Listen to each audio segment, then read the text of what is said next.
In 2015, Saudi Arabia's ultra-conservative leadership changed hands, and in the past year, the government has relaxed a lot of its formerly restrictive policies. Women are allowed to drive, women can now have access to government services without needing the permission of a male guardian. Saudi Arabia is also allowing movie theaters to open for the first time since the 1980s, finally breaking the 35-year ban with the showing of the Emoji Movie. On second thought here, guys, maybe overturning that movie ban wasn't such a good idea.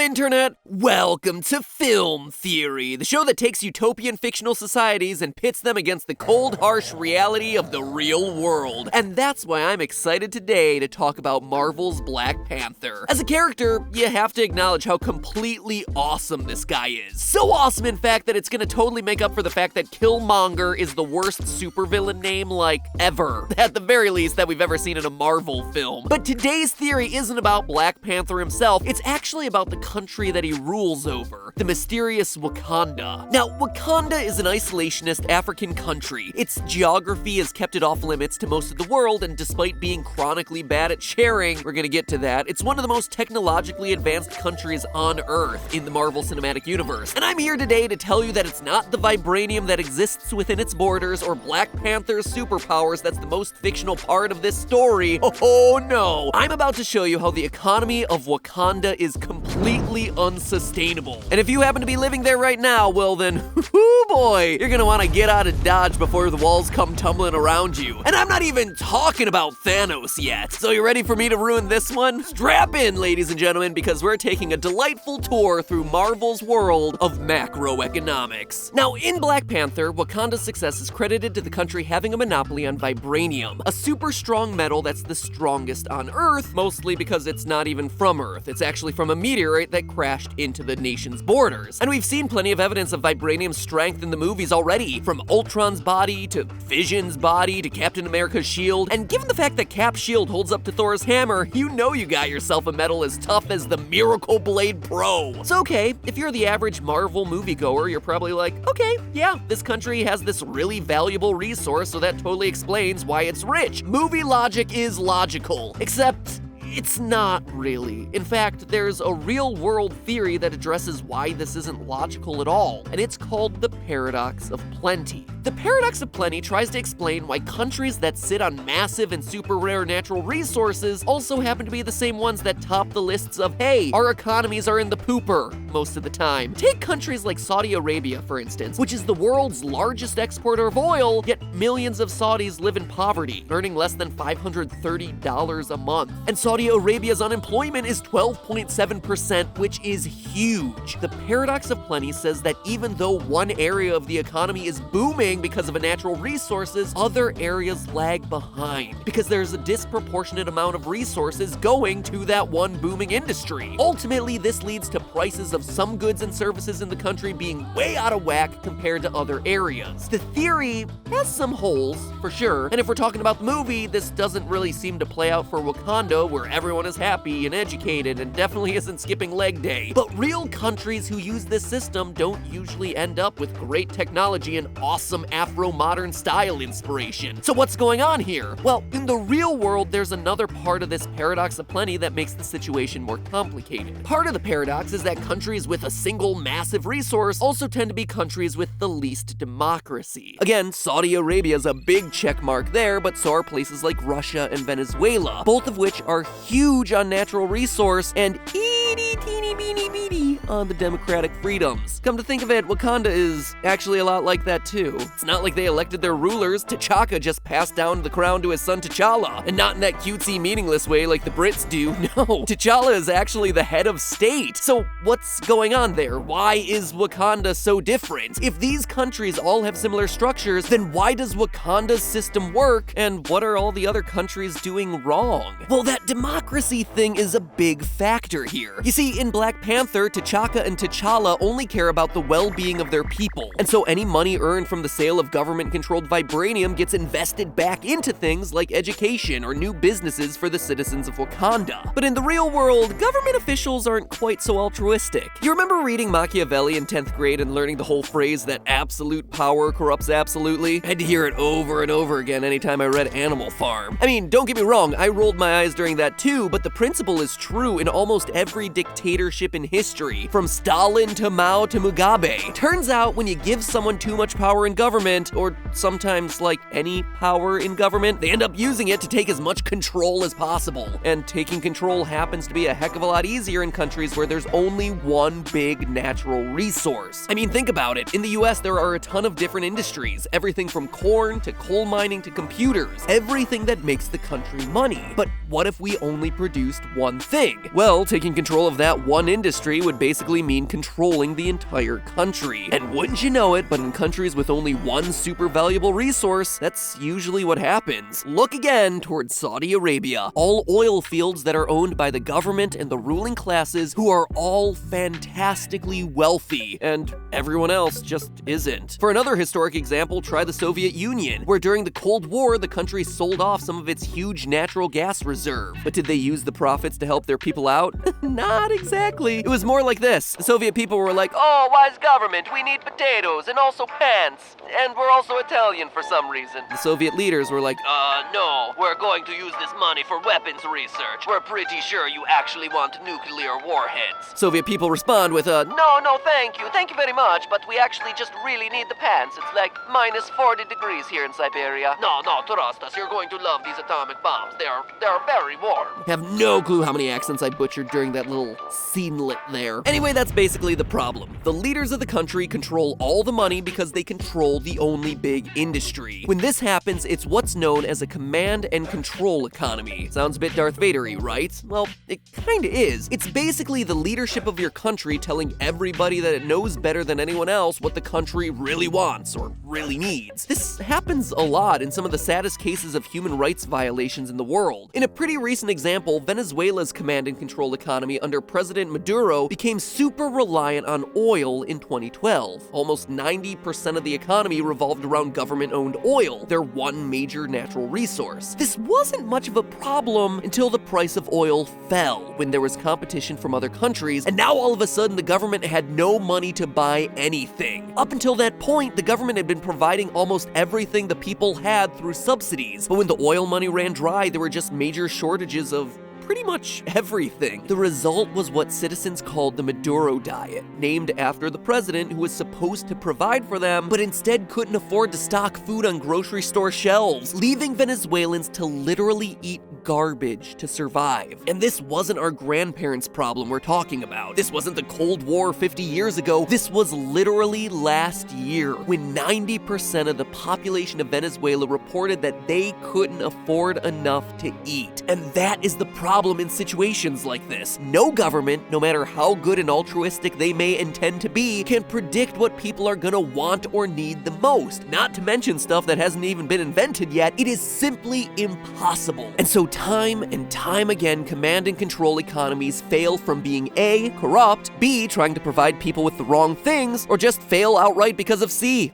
All of the above. So, overall, Wakanda, which is a command and control economy run by a wealthy ruling class, isn't looking all that likely here. But for the sake of this theory, let's say it does work, that it's a system that isn't corrupt and that King T'Challa magically knows what all of his citizens want and need. Again, in history, this doesn't actually tend to work out, but hey, I want to believe in the power of Marvel movies, so for the moment, let's just let that part slide. Great. Even letting that big issue go, that's still not gonna stop this whole economic situation from biting Black Panther and his heavily reinforced vibranium behind. His country may be beautiful now and his fashion sense may all be on fleek, but give it a couple years and the tables will undoubtedly start to turn. First, let's talk about what really happens when you make it illegal to buy or sell something, which is basically what Wakanda is doing when they're restricting the sale of vibranium. Remember, Wakanda's rulers own the whole supply, and they don't allow anyone else to sell it outside the country. This makes it massively expensive. How expensive? Well, the vibranium used to construct Vision's body cost Ultron several $billion on the black market. That's right, I said billion with a B. Notice that I also said black market, also with a B, and also an M. You see, that's what actually happens when you make it illegal to buy or trade something. You get a booming black market for whatever that thing is. For a bizarre example, did you know that there's a black market for Botox? Botox cures everything from wrinkles to migraines, but the pharmaceutical company who owns it has a patent on it that lasts for decades. And patents work a lot like enforced monopolies, so only that one company controls that one resource. Sound familiar? And in this case, just like in Wakanda, motivated people don't wait for the official company to produce Botox, they buy black market Botox in Russia or other countries in Eastern Europe for a fraction of the price. Even from evidence in the movies, we can see that people, and especially supervillains, are buying vibranium under the table and using it to develop weapons. Have you been juicing? A little vibranium cocktail? And why the heck shouldn't they? The smugglers who are selling it stand to make a huge profit, and motivated people aren't just gonna sit around and wait for the next time Wakanda wants to sell a dime bag of vibranium legally. So, heck, going out on the street corner, slip me a $5. Slip me a $5, like a $5 bill? Clearly you can tell I am not proficient in the lingo of buying and selling goods on the black market. Just means, like, give me a $5 bill, right? It's not an actual drug unit? I don't know. But you know what? We're not done yet, because we have not even addressed the biggest issue that Wakanda isn't even thinking about here. When the world has something that's scarce, what usually happens? Do we usually just use it all up and say, well, that was fun while it lasted? That oil phase, that was a really cool phase, wasn't it? Not really. When there's a scarcity of a resource, prices go up. That's called supply and demand. If the price gets too high, people are like, I'm gonna use less of this to save money. Or maybe I'll stop using it altogether and figure out something to replace this thing. It's especially that last part that Wakanda has to worry about here. Just look at history to tell you why. Back in the 1800s, everyone used to use whale oil in their lamps. Besides being really tragic and sad, it also started to get really expensive when whales, started to go extinct. Like I said, this whole thing is really sad, but go figure, it gets better. Whale oil became so rare that people couldn't afford it anymore, so they started finding alternatives, specifically switching to kerosene. At the time, crude oil was just this sludge that farmers kept getting annoyed by in Texas, but people realized it would burn better than whale oil, and go figure, it was a heck of a lot cheaper, so they switched. When the oil tycoons came along, oil got even cheaper, and then all of a sudden people could heat their houses, run cars, and finally leave the whales alone. Not because they were super nice or because whales are majestic, but because they found a better, cheaper alternative. TLDR, John D. Rockefeller saved the whales. No joke. For a more close-to-home example for all us on the internet, though, you ever wonder where fiber optic cable came from? As early as the 1980s, copper became scarce, but the demand for copper wiring for phones and electricity was huge. So instead of paying super high copper prices, people started to look for cheaper, more effective ways to deliver cable, and discovered fiber optics. Fiber optic cables are literally made of sand, which there's no shortage of. Actually delivers better signals than copper ever did, and happens to be dirt cheap, literally. The point of these examples is that when resources are too expensive, people don't just sit around and wait for the next time some greedy country wants to sell some off. No, sir. Instead, they leave the country in the dust by developing an alternative. Saudi Arabia makes oil more expensive, Tesla develops a lower cost electric car. Sugarcane gets too expensive in the US. Well, the US switches to corn syrup. Wakanda keeps the price of vibranium in the billions? We can literally see Tony Stark already studying the stuff in his lab so he can replicate it himself, or discover something better. Think he won't? The real world begs to differ. And when that happens, I wouldn't want to be Black Panther ruling over Wakanda. Remember what I said about that one resource dictating the entire economy? Well, unfortunately for Wakanda, when the rest of the world isn't relying on vibranium anymore, they have no backup plan. All of a sudden, the rulers of Wakanda have to compete on an international level with other substances that might just be as good, if not better, than their vibranium. Their monopoly gets busted. On top of that, remember that command and control economy they're working with? Well, it means that up to this point, the Wakanda rulers have been responsible for providing everything for their citizens, from education to jobs to money. But when vibranium isn't worth as much, the whole system falls apart. An entire population that's been totally isolated, now has to fend for itself when the country can't support them anymore. And even some basic high school economics and history says that it's only a matter of time before that happens. So what does King T'Challa really need to do in this situation? First of all, maybe play a little nicer with those trade partners you're gonna need later on. And for goodness sake, don't wait for someone to develop that vibranium alternative. You need to get rid of that stuff before it's just another heap of useless scrap metal, my friend. But hey, that's just a theory. A film theory. And postscript. Yeah, I'm back because this episode was written before I actually saw the movie, and now that it's out in theaters and I have finally seen it, I gotta say, everything in this episode ended up coming to fruition, didn't it? First, a big spoiler alert from here on out, so if you were like me and were barely able to get into a showing this opening weekend, well, might want to come back to this episode a bit after you've seen the film.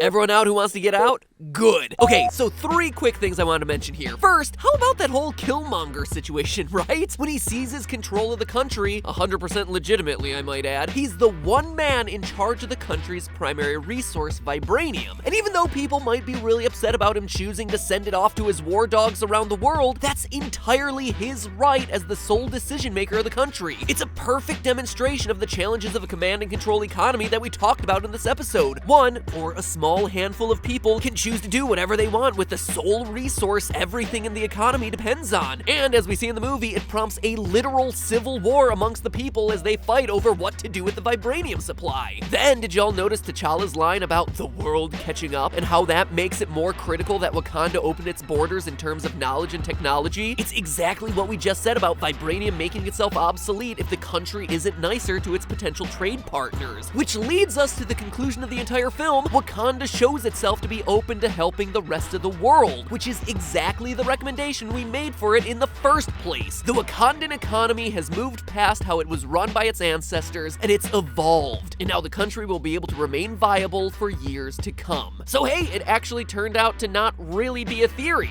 It turned out to be a film fact, which honestly is pretty darn cool. Not only did Black Panther end up being a great movie, it was also great on the macroeconomic issues underlying everything that you saw happen on screen. And for that, Black Panther gets the theorist seal of approval. But seriously guys, you gotta find a better way to choose your head's estate. I mean, a waterfall fist fight is in no way ensuring that you're getting the best leaders in that position. And now, if you'll excuse me, I need to go and watch the sunset. Please subscribe in the meantime.